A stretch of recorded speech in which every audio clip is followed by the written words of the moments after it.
بسم اللہ الرحمن الرحیم۔ یہ سورہ خالی پیٹ پڑھنے سے ہر بیماری سے علاج ممکن ہے۔ شوگر، موٹاپا، کینسر اور اندرونی بیرونی تمام بیماریوں کا ختم ہو جاتی ہے۔ مہنگی دوائیوں سے نجات حاصل ہو جاتی ہے۔ ڈاکٹروں کی بڑی بڑی فیس دے دے کر تھک چکے آج ہی صبح خالی پیٹ یہ ایک سورت پڑھنا شروع کر دیں۔ ناظرین، دنیا دارالامتحان ہے۔ جس طرح ایمان سے محروم انسان کو ابتلا آزمائش میں مبتلا کیا جاتا ہے، اسی طرح صاحب ایمان کے لیے بھی ابتلا آزمائش مقدر ہوتی ہے۔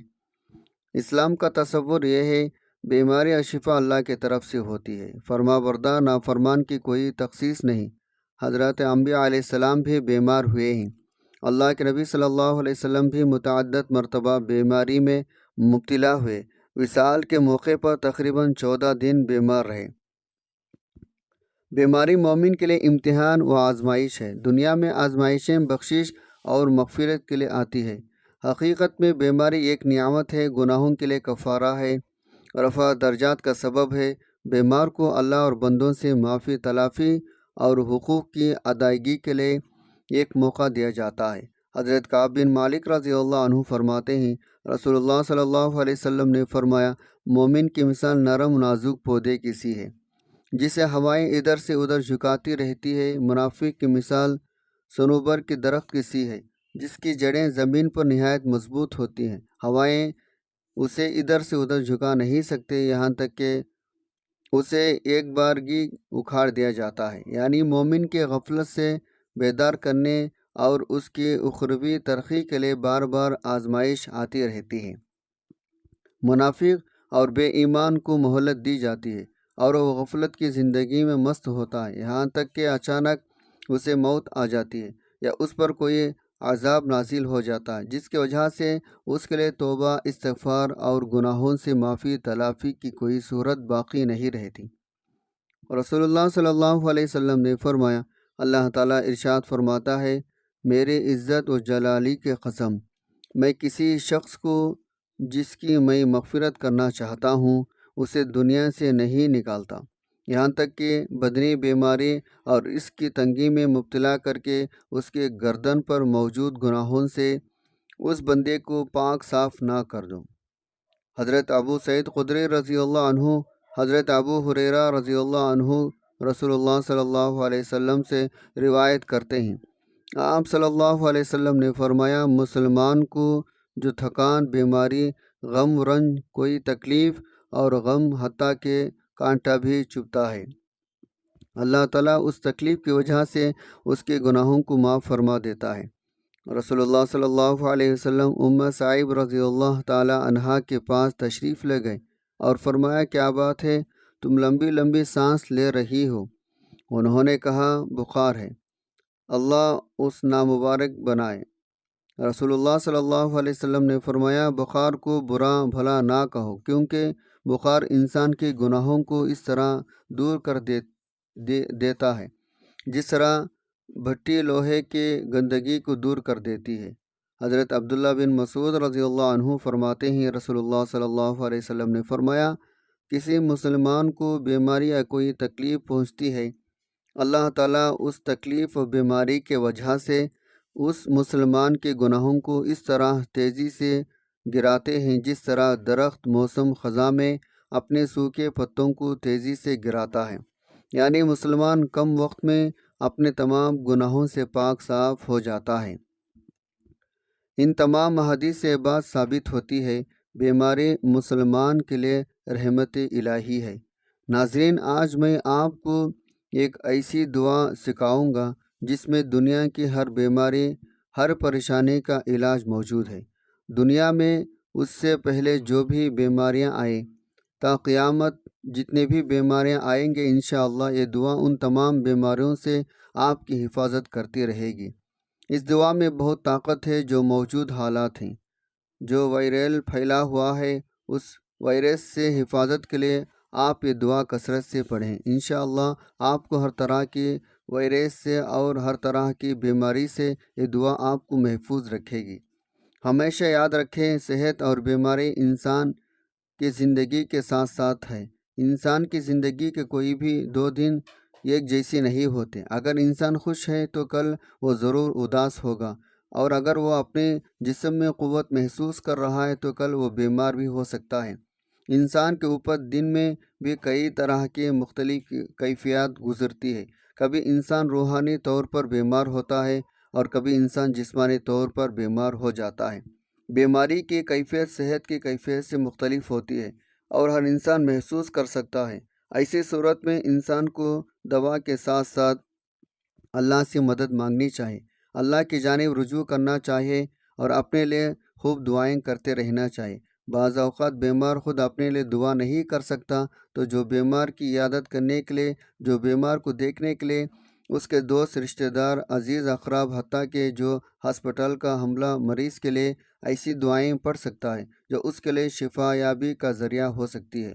تو بات یہ ہے، انسان ہر بات میں اپنے رب کا محتاج ہے، اسے اپنے ہر ضرورت کے لیے اپنے رب کی طرف رجوع کرنا چاہیے۔ جب انسان بیمار ہو اور خصوصاً اگر ایسی بیماری کا شکار ہو جس میں بظاہر شفا کی دور دور تک کوئی امید نہ ہو، تو اسے اور بھی زیادہ خشوع و خضوع کے ساتھ اور ایسے اوقات میں اللہ کی جانب رجوع کر لانا چاہیے۔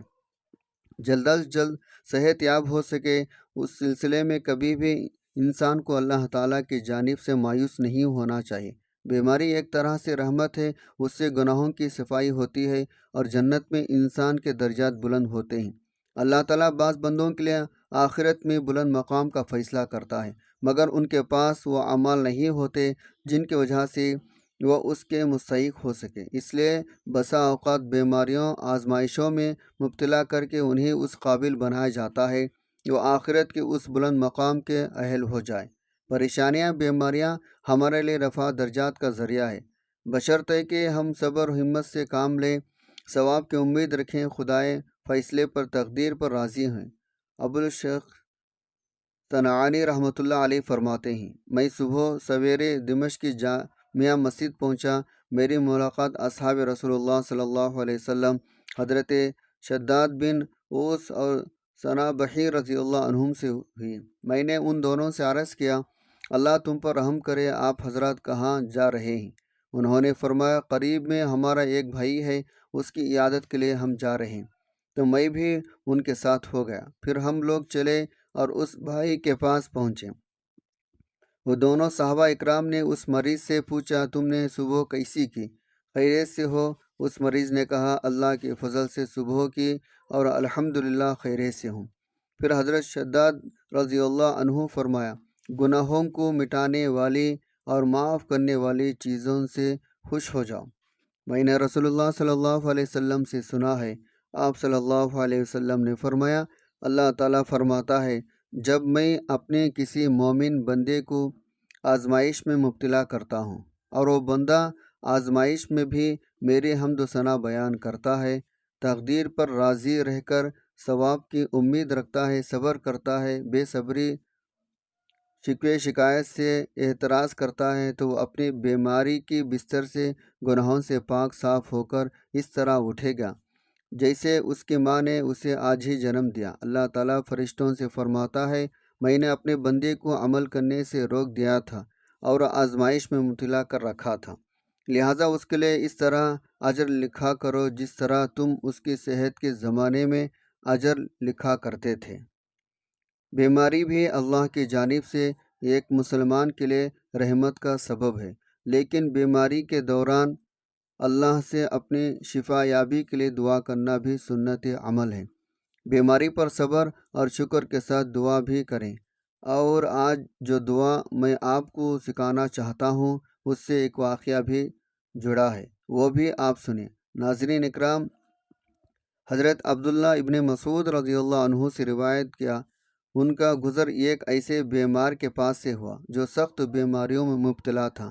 حضرت عبداللہ بن مسعود رضی اللہ عنہ نے اس مریض کے کان میں سورۃ المومن کی یہ آیت مبارک پڑھی اور اسی وقت ٹھیک ہو گیا۔ ہمارے پیارے نبی صلی اللہ علیہ وسلم بھی وہاں موجود تھے۔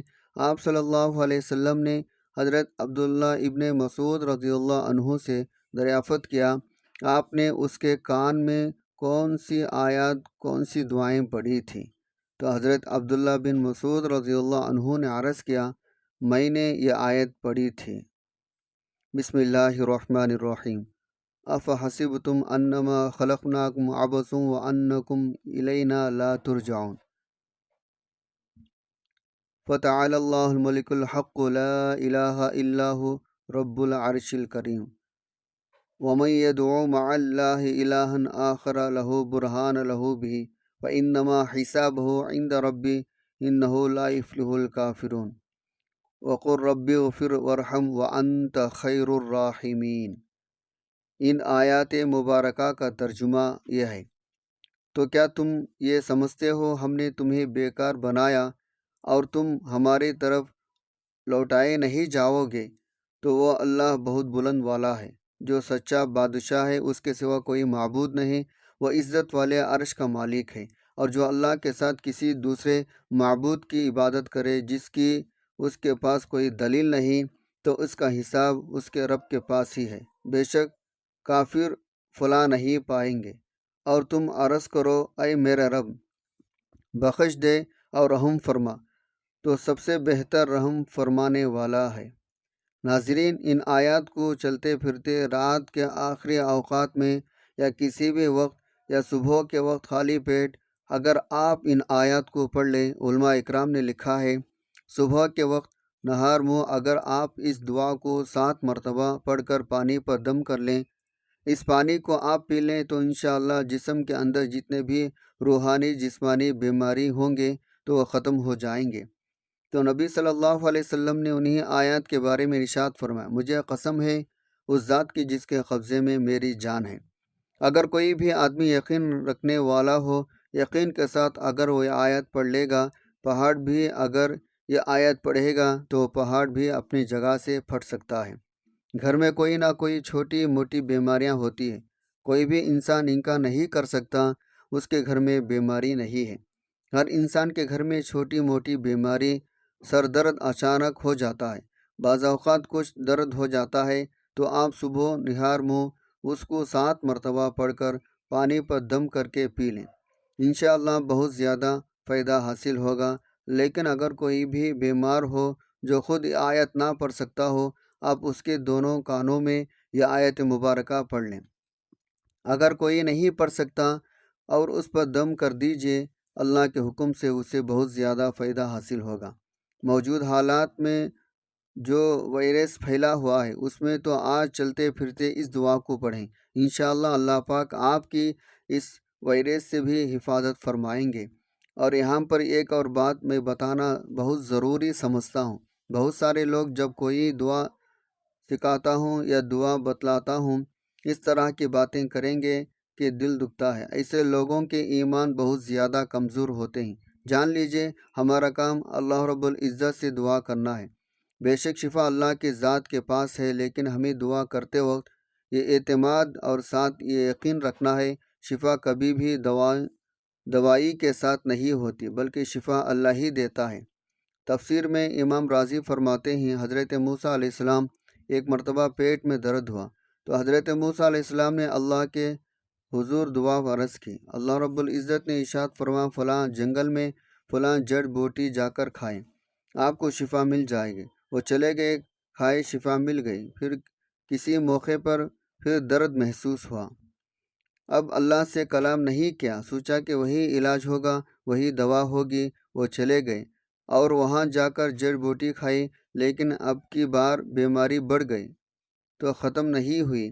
اللہ کی بارگاہ میں عرض کیا، اللہ نے ارشاد فرما، اے موسیٰ میں تمہیں یہی بتانا چاہتا ہوں، دوا بیماری کو دور نہیں کرتی، دوا کبھی شفا نہیں دیتی، شفا تو اللہ کے حکم سے ہوتی ہے، اللہ کے حکم دیتے ہیں تو پھر شفا ہوتی ہے۔ پہلے اللہ کے حکم سے گئے تھے، شفا نصیب ہوئی تھی، اب میرے حکم سے نہیں گئے تھے، شفا نصیب نہیں ہوئی۔ دوستوں، بڑی بڑی بیماریوں کی جتنے بھی ویکسین آ جائے، آج یہ بھی ایک نظر موجود ہے، ویکسین تیار کرنے والے اس انداز سے تیار کریں کہ اس سے ہزاروں بیماریاں پیدا ہو جائیں گے، اور یہ حقیقت بھی ہے، بیماریوں کے علاج کے لیے جتنا زیادہ طریقہ علاج جانب رجوع کیا جاتا ہے، ایک بیماری کو ختم کرنے کے لیے دوائیں استعمال کی جاتی ہے، تو بیماری بھی مکمل طور پر ختم نہیں ہوتی، بلکہ اس کے ساتھ ساتھ اور بھی بہت سارے بیماریاں انسان کے جسم میں پیدا ہو جاتی ہے۔ مثال کے طور پر جو لوگ شوگر، بلڈ پریشر، جسمانی دردوں، دل کی عارضی، معدہ، جگر وغیرہ عارضی میں مبتلا ہیں، لگاتار علاج معالجے میں بھی مصروف عمل ہیں، تو یہ بات بخوبی جانتے ہیں انگریزی ادویات صرف واقعی اثرات مہیا کرتے ہیں، جبکہ ان ادویات کے لگاتار استعمال سے بہت سے دوسرے بیماریاں جنم لے لیتے ہیں۔ لہٰذا اگر آپ علاج معالجہ بھی کروا رہے ہیں تو بھی ساتھ ساتھ اللہ کے حضور دعا کا اہتمام ضرور کریں۔ یہاں دیکھیں، دعا میں شفا اللہ پیدا کرتے ہیں۔ امام غزالی ایک روایت بیان کرتے ہیں، حضرت موسیٰ علیہ السلام اللہ کی بارگاہ سے عرض کیا، اے میرے مولا، اگر شفا تو دیتا ہے تو پھر یہ طبیب، ڈاکٹر، یہ معالج کیا کرتے ہیں؟ کہا، یہ ان کے رزق کا ذریعہ ہے جو اللہ نے اپنی جانب سے رکھا ہے۔ وہ بیمار کو تسلی اطمینان سے دلاتے ہیں، باقی شفا دینے والے اللہ کی ذات ہے۔ اب خود کسی ہاسپٹل میں دیکھ لے، کتنے لوگ جاتے ہیں ہاسپٹل میں اور وہاں سے واپس آتے ہیں۔ پورے دنیا میں کوئی ایک ایسا ہاسپٹل بتا دے جو دعویٰ کرے کہ ادھر میرے پاس آنے والا کوئی مریض ایسا نہیں جو موت کے کیفیت میں باہر گیا ہو۔ بہت سارے باتیں واضح ہیں، ہمیں اس میں پڑھنے کی ضرورت نہیں ہے۔ ہمیں یہ اعتماد یقین رکھنا ہے، اللہ اپنی جانب ہمارے اوپر ضرور کرم فرمائے گا۔ اللہ سے دعا جو بھی میں نے آپ کو سکھائی وہ مانگتے رہیں، انشاءاللہ ہر بیماری سے، ہر وائرس سے اللہ کے حکم سے ضرور شفا یاب ہوں گے۔ اللہ تبارک تعالیٰ سے دعا ہے ہر مسلمان مرد عورت کو شفا یابی عطا فرمائے جو کسی بھی جسمانی یا روحانی بیماری مبتلا ہے۔ ناظرین محترم، آخر میں درخواست ہے، میرے آج کی اس ویڈیو کو لائک شیئر ضرور کر دیجئے، میرے اس چینل کو سبسکرائب کر لیجئے۔ جزاک اللہ خیرا کثیرا۔ السلام علیکم ورحمۃ اللہ وبرکاتہ۔